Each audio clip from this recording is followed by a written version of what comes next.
I swear, if that smug bastard had smirked at me one more time, I might have mistaken my wine glass for a weapon. It was supposed to be dinner, my wife Ashley's idea. Let's talk, she'd said. I thought maybe, finally, we were going to figure things out. Instead, I walked into what looked suspiciously like an ambush with candlelight. He was already there when I arrived. Chase Donovan, her colleague. Black shirt a size too small, hairstyled like he had a personal contract with the wind. And Ashley, sitting close, too close, laughing at his jokes like she'd never heard humor before. Logan, she said sweetly, motioning to the seat across from them. This is Chase. You've heard me mention him from work. He leaned back, smirk in place. Logan, right? Man, I've heard so much about you. I sat down, slow and steady, even though my fists were already clenched under the table. All good things, I hope. Chase's grin widened. Depends on how you define good. Ashley laughed. Too loud. Too fake. My pulse ticked up, but I stayed calm. Years of watching people try to play me like a fiddle had taught me one thing. Don't let him hear the music unless you want to dance. The waiter dropped off menus.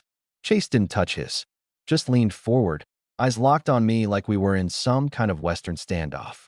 I'll make this simple, he said smoothly. You've got two options, Logan. Leave quietly, or face me like a man. Ashley didn't flinch. She smiled. And that's when I knew. I wasn't here for dinner. I was here for the show. I didn't rise to his bait. Not right away. Instead, I looked at Ashley, really looked at her. The way her eyes sparkled at his words, but went dull when they landed on me. The way her fingers rested just a little too close to his on the table, like she forgot she was married. Or worse, like she remembered and didn't care. Leave quietly, I repeated, leaning back in my chair. That's your pitch. Chase shrugged. We don't have to make this messy. Ashley gave me that sharp glance wives save for kids about to cause a scene. Logan, she whispered through her smile, don't embarrass yourself. Embarrass myself. The words landed harder than his smug little ultimatum. I felt the blood pounding in my ears, but my voice came out steady as a heartbeat. You think you've got this figured out? I said softly. But here's the thing, Chase. I don't play other people's games. I run my own. He frowned. Ashley shifted in her seat. The first sign her little dinner theater wasn't going according to script. The waiter came back, all cheerful, oblivious.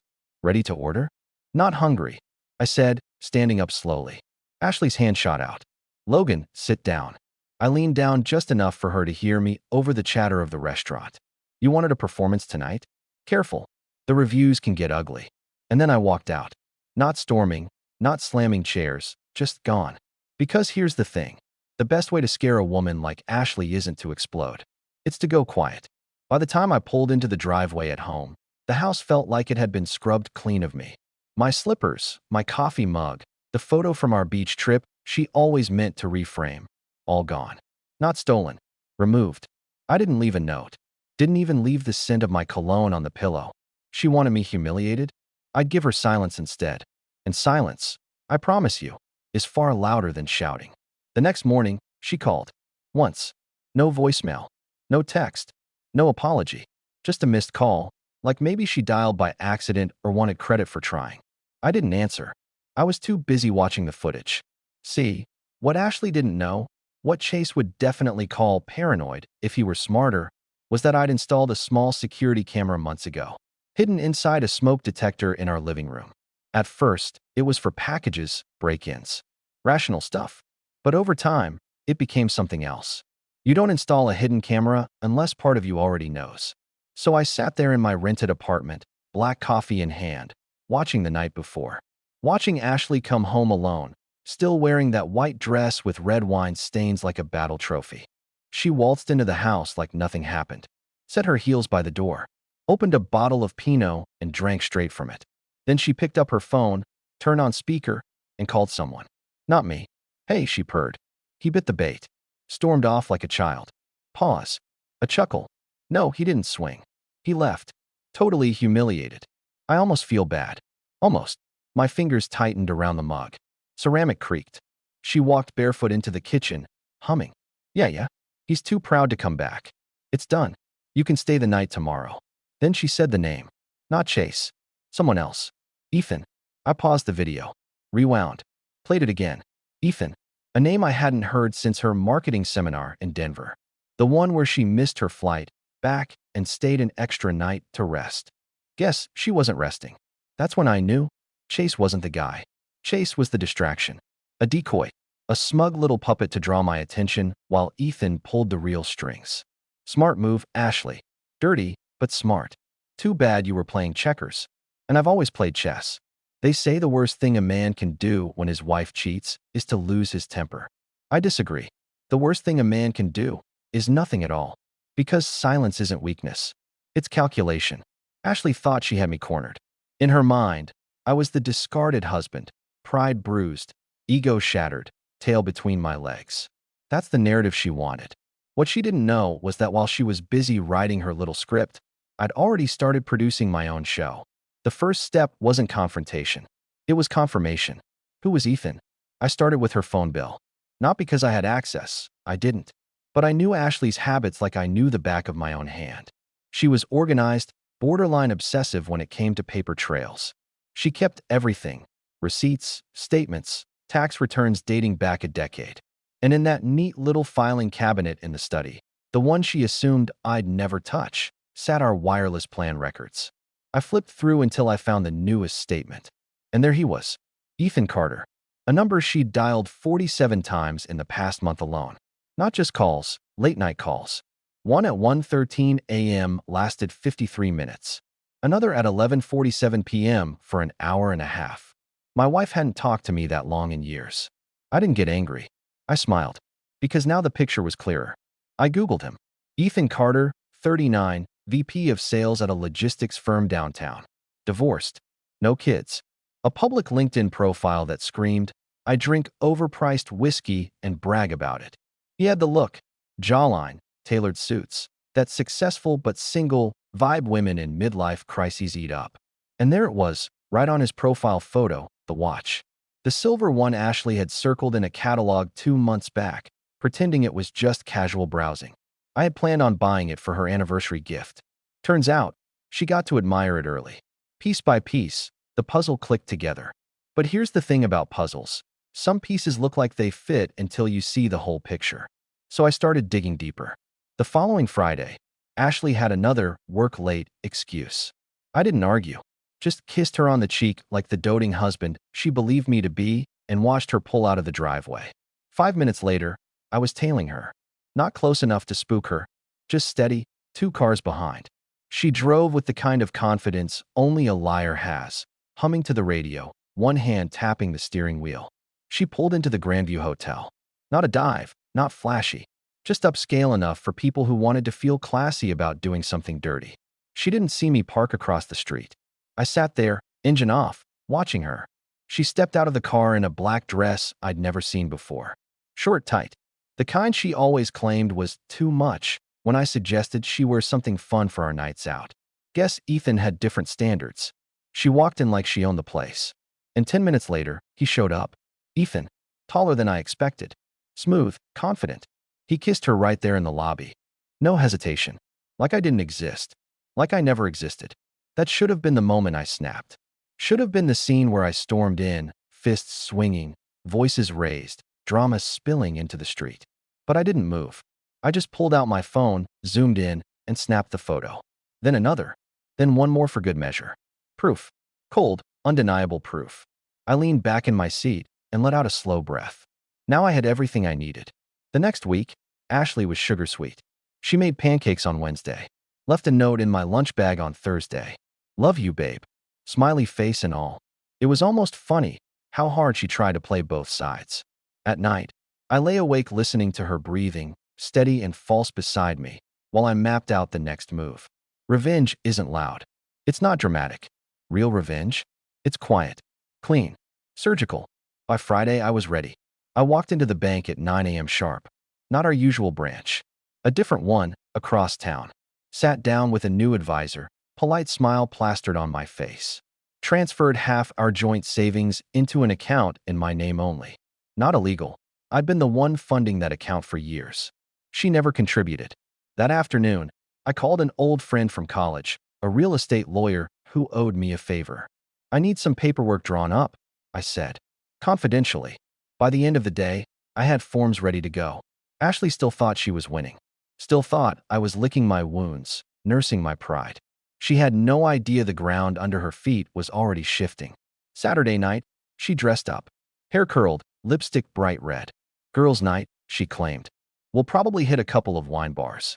I nodded, kissed her cheek, and handed her purse over like a gentleman. Have fun, I said. She walked out the door with that smug little sway in her hips, certain she'd fooled me again. As soon as her taillights disappeared, I grabbed the small black case from the closet. Inside was the camera I'd bought months ago, back when I still cared about catching the dog walker stealing packages. Funny how life redirects you. I drove to the Grandview, parked where I had before, and set the camera up in my car. Nothing flashy, just a high-quality zoom lens aimed right at the entrance. And sure enough, within 20 minutes, Ethan pulled up. Ashley was already there, waiting for him. She ran to him, arms around his neck like she was in some bad romantic comedy. He kissed her hard, and I hit record. I let the footage roll for 5 minutes. Then I packed up, drove home, and poured myself a drink. Whiskey. Neat. When Ashley stumbled in after midnight, I was still up, calm as a lake at dawn. She looked surprised. Nervous. You're awake, she said softly, slipping off her heels. Yeah, I replied, sipping slow. Just couldn't sleep. She gave me a quick smile, one that didn't reach her eyes, and headed upstairs. I didn't stop her, didn't ask questions, because tomorrow, the fun would begin. See, she thought she was writing me out of her life. But what she didn't realize is that I'd already written the ending. And trust me, she wasn't going to like how the story closed. Sunday morning came with birdsong and betrayal. Ashley was humming in the kitchen. She only hummed when she was either plotting or pretending, and lately, those had become the same thing. She slid a plate of eggs across the table like she hadn't spent last night tangled in another man's arms. You didn't sleep again, she said, not a question. Nope, I replied, folding my napkin. Had a lot on my mind. She sipped her coffee too quickly, burning her mouth. I watched her wince and hide it, a crack in the porcelain. A small one, but I'd learned to spot those. I kept the conversation light. I asked about her book club, about her coworkers, even about her mother, the woman who once told me I wasn't exciting enough to hold Ashley's attention forever. Guess she was right, not that I'd ever thank her. Ashley smiled through it all, played the part, but every time she looked at me, I could see the flicker of doubt in her eyes. She was trying to figure out what I knew. How much, if anything. And I gave her nothing. That was the game now. After breakfast, I left. Told her I was going golfing with guys from work. She kissed my cheek. She never kissed my cheek. I drove 2 hours in the opposite direction. Pulled into a parking lot outside a bakery in Willow Ridge, small town, quiet street. Ethan's ex-wife lived there. Her name was Melanie Carter, and I'd tracked her down after a few hours of digital sleuthing, which Ashley assumed I was too disorganized to be capable of. I knocked on her door holding a coffee and a manila folder. She answered in sweats, ponytail, and suspicion. Melanie, I said calmly. I'm Logan. I think your ex is seeing my wife.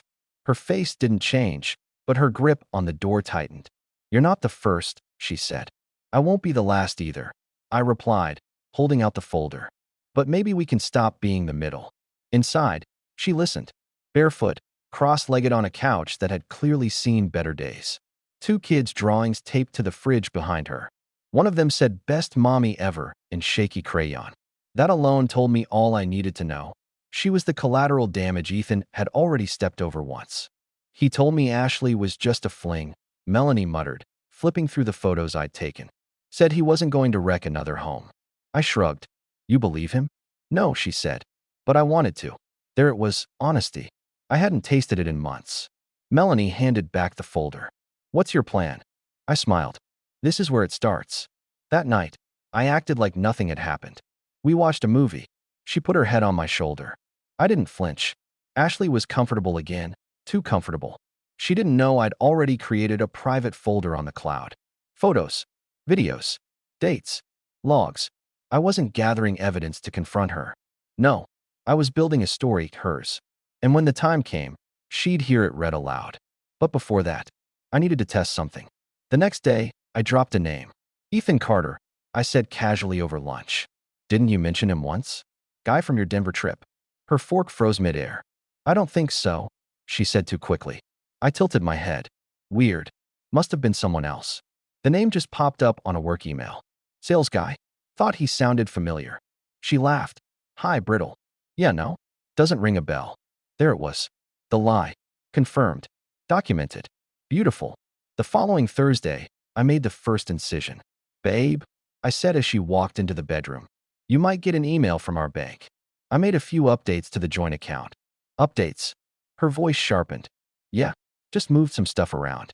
Nothing major. She nodded, too quickly. Pretended not to care.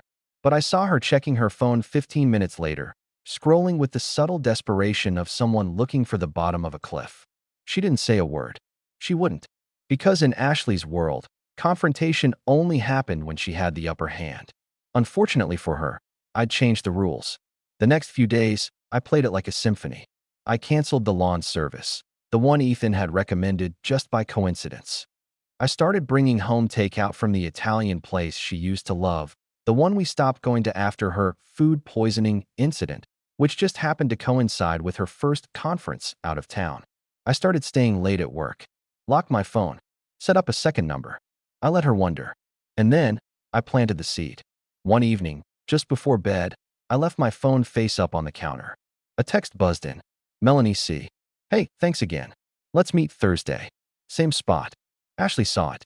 I know she did. I left it there for her to find. She didn't ask. Not directly. But she didn't sleep well that night. She kept shifting under the covers. I heard her breathing. Not heavy, not relaxed. Just waiting. Thinking. It was perfect. Because you know what destroys people like Ashley? Not scandal. Not violence. Not screaming matches. Doubt. A slow burn paranoia. The sinking suspicion that the stage she built is being dismantled behind the curtain. By morning, she was peeking at my phone when she thought I wasn't looking. She started dressing nicer, waking up earlier, cooking more, laughing harder. But the most telling thing? She didn't mention Ethan. Not once. And I knew exactly why. She was trying to rewrite the ending, to pivot, salvage what she could before I burned it down. Too late. I wasn't her husband anymore. I was her consequence. It's funny how fast the hunter becomes the hunted when you stop playing the fool. Ashley thought she'd been writing me out of the story. But the moment she saw Melanie C. light up my phone, her whole act shifted. Suddenly, she was a wife again, attentive, affectionate, pretending to care about things she hadn't noticed in years. I'd have laughed if it wasn't so predictable. That Monday morning, she made me breakfast. Bacon, the way I liked it. Toast without butter, because I'd once mentioned it tasted cleaner. That was 3 years ago. She'd never done it since. You've been working late a lot, she said carefully, pouring my coffee. Everything okay at the office? I chewed slowly. Yeah, just busy. She nodded, lips tight. She didn't press. Ashley was never stupid enough to push when she suspected she was on thin ice. She'd wait. Watch. Try to catch me off guard. I let her wait. I didn't meet Melanie Thursday. At least, not in the way Ashley imagined. Instead, I sat in my car 3 blocks away, phone in hand, watching the hotel entrance on a live feed. A little camera I'd planted on my second recon visit streamed beautifully. Sure enough, Ashley showed up. Alone. Nervous. Pretending to scroll her phone while waiting. She thought I'd given her the opening. She thought she could catch me in a lie. But no, the lie was hers. And I was simply letting her reveal how desperate she'd become to keep the mask on. I saved the footage. Another piece of the puzzle. Friday came with a surprise. She suggested dinner. Just us. No chase, no work friends, no excuses. She even wore the necklace I'd bought her for our 5th anniversary, the one that had collected dust in her drawer since Ethan entered the picture. You've seemed distant lately, she said over candlelight. I want us to be close again. I smiled politely, cut into my steak, and said, I agree. We should get closer. Her eyes lit up for half a second. She thought she was winning me back. She didn't realize I was picturing how I'd burn this entire stage down while she stood on it. Over the next week, I began the real work. The kind that takes patience. First, the financials. I redirected the mortgage payments into my private account. She never noticed. Ashley wasn't the type to check bills. She assumed I handled everything, because I always had. Second, the insurance. Quietly, I updated beneficiaries. Just in case. Third, the social network. I started calling up old friends she hadn't spoken to in years. Guys from college. Families from the neighborhood we left behind. Casual conversations, friendly catch-ups, and always Casually, I'd slip in little truths. Not accusations, not gossip, just facts. Oh, Ashley's been traveling a lot lately. Yeah, with her boss. No, not Chase. Another one. Ethan Carter. Nice guy, I hear. Seeds. Planted gently. By the time she realized, the roots would be everywhere. The crack widened on a Wednesday night. Ashley came home late. Said she'd had drinks with the girls from yoga. Cute story, except I'd checked her yoga studio's class schedule earlier that day. No evening class.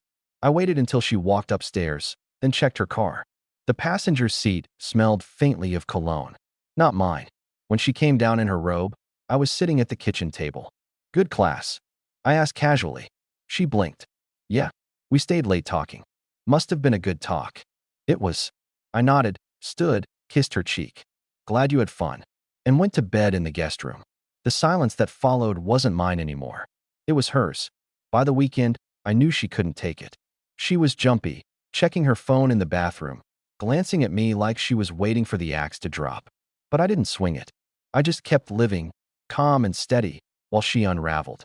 Saturday morning, I left early, telling her I had errands. Truth was, I drove to Ethan's office. Sat in the cafe across the street with a black coffee, watching. He came out at 11 sharp, looking smug in his tailored suit. Ashley wasn't far behind. They didn't touch, not there, too risky. But their eyes met like magnets, and that was enough for me. I snapped a few photos. Time-stamped. Clean. Back at home, Ashley asked if I'd picked up groceries. I handed her the bags, smiling. Inside, on top of the bread and eggs, was a receipt I'd accidentally left from the cafe across from Ethan's office. Her face went pale when she saw it. She didn't ask. She didn't dare. Perfect. The breaking point came that night. She sat beside me on the couch, trying too hard to act casual. Her phone buzzed. She jumped. Wrong number, she said quickly, setting it face down. I chuckled softly. Ashley, relax. If you're going to lie, at least make it believable. Her head snapped toward me. Excuse me. I sipped my drink. You heard me. For the first time in weeks, she didn't have a comeback. She just stared, eyes wide, lips parted. I stood, stretched, and said, going to bed. Behind me, she whispered, do you know? I paused in the doorway, smiled without turning. Sweetheart, I know everything. She didn't sleep that night. I did. Like a baby. By Sunday, she was unraveling fast. Hovering. Offering coffee. Asking about my plans. She hated not knowing where she stood. Hated being on the defensive. And I made sure she stayed there. Because here's the truth. People like Ashley can handle confrontation. They thrive on it. The tears, the shouting, the messy drama. That's their oxygen. But silence. Calm, steady silence while the walls close in. That's suffocating. And by the time I was finished, Ashley would be begging for the air. Ashley was a master actress. I'll give her that. By Monday, she was practically auditioning for Best Wife in a supporting role. Breakfasts, questions about my day, even a spontaneous suggestion to go hiking together next weekend. Something she hadn't proposed since the Obama administration. It would have been charming if I didn't already know the script. But the thing about actors? They're nothing without a director. And I was calling the shots now. That morning, I slipped a printed photo into her purse while she was showering. Nothing dramatic, just a simple shot of her and Ethan leaving the Grandview. His hand brushing the small of her back. Her smiling like she hadn't in years, at least, not with me. I didn't sign it. Didn't say a word. Just left it there for her to find when she opened her bag at work. That night, she came home pale, eyes darting like a cornered animal. She cooked dinner, lasagna, my favorite. She laughed at all my dry jokes. She even rubbed my shoulders while I watched TV. But her hands trembled. The silence worked better than any confrontation ever could. By Wednesday, she broke. Logan, she said softly as we sat at the dinner table, is everything okay with us? I set down my fork, met her eyes, and smiled. Why wouldn't it be? Her lips parted, but no words came. She looked down at her plate. I kept eating. Calm. Steady. She hated it. That night, I checked the hidden camera feed from the living room. Around midnight, she sat alone on the couch, phone in hand, whispering. I think he knows, she said into the receiver. No, I can't just leave yet. He's too calm. It's scary. Ethan's muffled voice replied. You're overthinking it. She didn't answer, just stared at the dark window, chewing her lip. Perfect. She wasn't afraid of losing me. She was afraid of losing control. And that's far worse. Friday evening, I poured us both a glass of wine. She watched me like I'd laced it with cyanide. To us, I said cheerfully, clinking her glass. She smiled weakly. You know, Ashley, I said casually, swirling the wine, it's funny. I used to think the worst thing you could do to someone was cheat on them. Her knuckles whitened on the stem. Logan, I cut her off, smiling. But I was wrong. The worst thing you can do is underestimate them. Her breath caught. She didn't drink. I set my glass down, stood, and headed upstairs. Behind me, she whispered, what are you going to do? I didn't answer. Because the truth was, I'd already done it. Earlier that day, I'd emailed our joint friends, her mother, even Ethan's boss. No anger, no curse words, no accusations. Just a neat little folder of photos and time-stamped videos labeled for transparency. The subject line was simple, thought you should know. By tomorrow morning, her perfect little double life would be public record. Saturday morning, the explosion came. Ashley stormed into the kitchen, phone in hand, mascara smudged, eyes wild. What did you do? She screamed. I sipped my coffee. Calm. Morning, sweetheart. They all know. My mother, my boss, Ethan's entire office. Her voice cracked. You ruined me. I set the mug down gently. No, you ruined you. I just turned on the lights. She trembled, clutching the counter like it was the last piece of land before drowning. You'll regret this. I chuckled softly. Ashley, I don't regret anything. Not anymore. She gaped at me, waiting for me to snap, to yell, to beg. But I didn't. I stood, grabbed my jacket, and headed for the door. Where are you going? She asked, voice shaking. I turned, gave her the faintest smile, and said, Melanie's expecting me. We've got a lot to talk about. Her face drained of color. She opened her mouth, but nothing came out. And that was it. The end of her performance. The curtain closed not with a bang, not with a fight, but with silence. Because she thought I'd crumble. She thought I'd lose. But in the end, I left her standing in the ruins she built herself, and I walked away free.